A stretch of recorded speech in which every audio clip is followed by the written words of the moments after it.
And as we mentioned earlier, Health Canada is hearing from groups about the future of the medical marijuana program. Now, the hearings are underway downtown today. Steph, a longtime supporter of medical marijuana, is expected to present his case, and it's a real race against time. It's because there are mounting legal challenges, Mitsumi, the latest one from the Ontario Court of Appeal.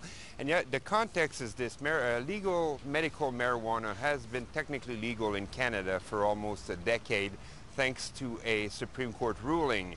However, between legalizing it for medical reasons and getting it, it's very tricky because Health Canada controls it.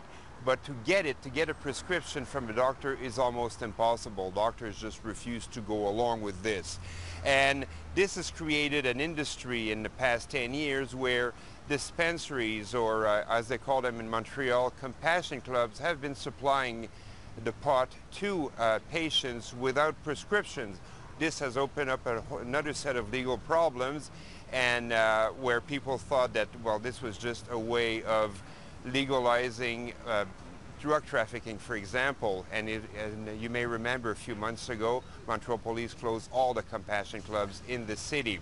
So this afternoon, Health Canada officials will be listening to people who in the industry who have suggestions to make on how to fix the problem and still meet the mandate of Health Canada to provide pot without turning all the users into criminals. Marc-Boris Saint-Maurice, the well-known founder a decade ago of the Bloc Pot and founder of the Compassion Clubs, says he will make his presentations, and this is what he plans to say. We're recommending that dispensaries be licensed and regulated, that a parliamentary committee be put together for to study medical marijuana, also that patients be allowed to produce for themselves. The Health Canada said they wanted to remove the right for patients to produce for themselves. We are against that for financial reasons, and also because, well, the quality of the product Health Canada is making is just not up to par. And Steph, what's likely to be the outcome of all this? It is not very clear, Mitsumi, and here's the reason.